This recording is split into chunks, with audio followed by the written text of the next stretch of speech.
बिस्मिल्लाहिर्रहमानिर्रहीम अस्सलाम वालेकुम स्टूडेंट्स, उम्मीद करता हूँ सब खैरियत से होंगे। तो आज की वीडियो के अंदर हम 9th क्लास एक्सरसाइज 1.1 का क्वेश्चन नंबर 3 डिस्कस करेंगे, जो इंपॉर्टेंट है पेपर के लिहाज से, अक्सर आपके टेस्ट में आ जाता है, असेसमेंट में आ जाता है, ठीक है। और ये समझना बड़ा इंपॉर्टेंट इसलिए है क्योंकि इससे रिलेटेड क्वेश्चन पेपर में भी क्वेश्चन आता है, जो थोड़ा डिफरेंट होता है, ठीक है। और मतलब उसके डिफरेंट स्ट्रैटेजीज होती है, डिफरेंट उसके अंदर जो है वैल्यूज दी जाती है और फिर आप लोग कंफ्यूज होते हैं। तो मैं साथ आज आपकी इस वीडियो में जो है कॉन्सेप्ट्स को क्लियर करूंगा कि आपने इस तरह के क्वेश्चन को कैसे सॉल्व करना है, ठीक है। इंतहाई आसान क्वेश्चन है, इंतहाई आसान। आपने सबसे पहले मैट्रिसेस पढ़े होंगे, तो मैट्रिसेस की आप लोगों को जो स्ट्रैटेजी होगी, जो मैट्रिसेस का कॉन्सेप्ट है वो पता होगा कि जो प्लस और माइनस का कॉन्सेप्ट है वो है कि रो प्लस रो, मतलब हम रो को प्लस करते हैं रो के साथ, ओके। एंड जो हम लोग के पास इक्वल का कॉन्सेप्ट आएगा, क्योंकि जब मैट्रिक्स के बीच में इक्वल होगा तो उसका मतलब भी ये होगा कि रो इक्वल्स रो। लेकिन मल्टीप्लीकेशन के अंदर ये कॉन्सेप्ट टोटली चेंज हो जाता है। मल्टीप्लीकेशन के अंदर रो मल्टीप्लाई बाय कॉलम करते हैं, ठीक है, वो एक अलग कॉन्सेप्ट है, लेकिन इसके अंदर मल्टीप्लीकेशन का कोई कॉन्सेप्ट नहीं है। अब देखिए, find A B C D, हमने ए बी सी डी की वैल्यू को फाइंड आउट करना है।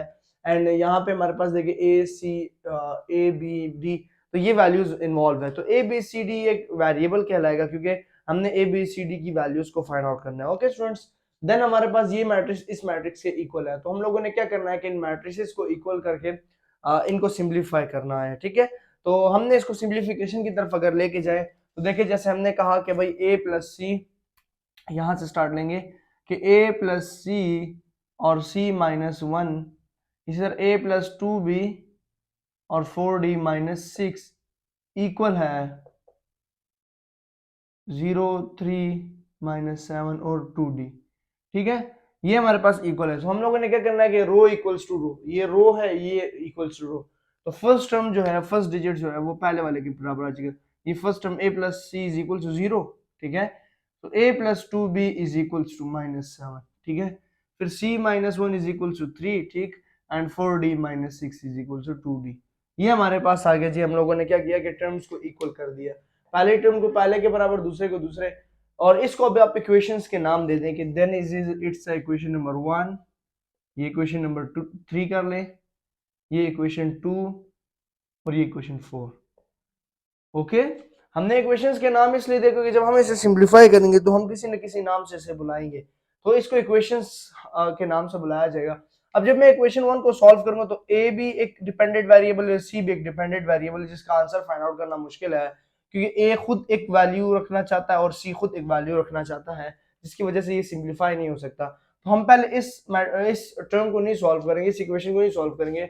सेकंड की तरफ आते हैं तो वहां पे भी ए और बी जो है वो डिपेंडेंट वेरिएबल्स हैं, डिपेंडेंट हमारे पास वैल्यूज रखने चाहते हैं ये लोग। अगर हम लोग इक्वेशन नंबर 3 की तरफ आए, सॉल्विंग इक्वेशन नंबर 3, तो इसमें हमारे पास सिर्फ एक वेरिएबल इन्वॉल्व है, वो है सी। सो सॉल्विंग इक्वेशन नंबर 3, हम लोग इक्वेशन नंबर 3 को सॉल्व करेंगे। एंड इक्वेशन नंबर 3 है C minus one is equal to 3, क्योंकि सी यहाँ पे अकेला है और सी एक डिपेंडेंट वेरिएबल है और इसमें कोई दूसरा वेरिएबल नहीं इन्वॉल्व, जैसे ए बी सी डी, तो हम लोगों ने सिर्फ सी इन्वॉल्व था, तो हम यहाँ से सी की वैल्यू को फाइंड आउट कर सकते हैं। देन यहाँ से हमारे पास क्या है, सी इज इक्वल टू 3 प्लस 1, तो सी का आंसर आ जाएगा 4। सी का आंसर क्या आ गया जी, 4। ये सी का आंसर जब 4 आया, अब आपके पास इक्वेशन इंतहाई आसान होगी। जो सी का आंसर आया उसको उठाएं और इक्वेशन नंबर 1 के अंदर पुट कर दें, सी की वैल्यू को पिक करके इक्वेशन नंबर 1 में पुट कर देंगे। तो हम यहाँ से कहते हैं कि स्टूडेंट्स के C is equal to 4 put in equation number 1, okay. Equation number 1 के अंदर पुट करेंगे, ये है A plus C is equal to 0। So A plus C की जगह जगह 4 is equal to 0। And then यहाँ पे यू लाइन लगा के हम लोगों ने इसको सिंप्लीफाई करना है। सो A plus 4 is equal to 0 का मतलब आएगा ए is equal to minus 4।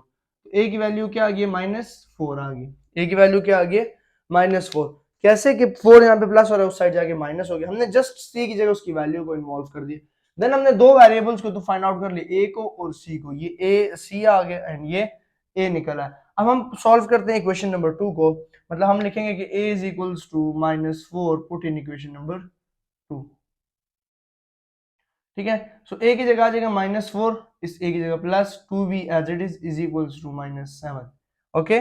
So 2b is equals to minus 7 plus 4, 2b is equals to minus 3, b is equal to minus 3 divided by 2।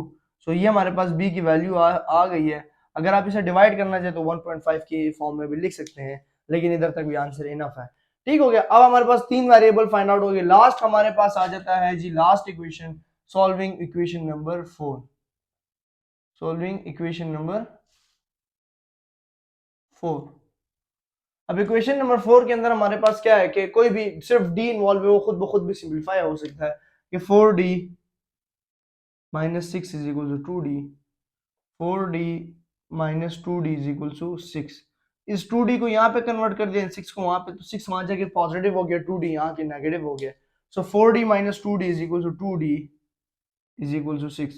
d is equal to 6 divided by 2 and d is equal to 3। So d की value भी निकल आई हमारे पास 3। And then आप देख सकते हैं कि ए B C D हम लोगों ने फाइंड आउट कर लिया। अब लास्ट हमने इसका सॉल्यूशन सेट लिखना है। एंड सॉल्यूशन सेट इसका क्या होगा कि ए की जगह उसकी वैल्यू आएगी -4, बी की जगह उसकी वैल्यू आएगी -3/2, सी 4 एंड डी 3। तो ये इसका सॉल्यूशन सेट निकला है। हमने ए बी सी डी की वैल्यू को फाइंड आउट कर लिया। तो आई होप स्टूडेंट्स आपने आज की वीडियो के अंदर ये सीखा कि हम कैसे किसी इक्वेशन को सॉल्व कर सकते हैं जिसमें हम लोगों ने वैल्यू को फाइंड आउट करना है। तो ये था आज की वीडियो का टॉपिक। नेक्स्ट वीडियो तक के लिए मोहम्मद फैजान को अपने दीनी इजाजत, दुआ में याद रखना है। इंशाल्लाह नेक्स्ट वीडियो में इस तरह के मजीद और क्वेश्चंस लेके आऊंगा 9th क्लास के। वैसे कंप्लीट है मेरा जो सिलेबस है वो मैं कंप्लीट कर चुका हूँ। प्लेलिस्ट आप देख सकेंगे 9th क्लास मैथमेटिक्स की, और वहां से भी से सीख सकते हैं। नेक्स्ट वीडियो तक के लिए मोहम्मद फैजान को दीजिए इजाजत, दुआ में याद रखिएगा, अपना ख्याल रखिएगा, चैनल को लाजमी सब्सक्राइब कर दीजिएगा। शुक्रिया।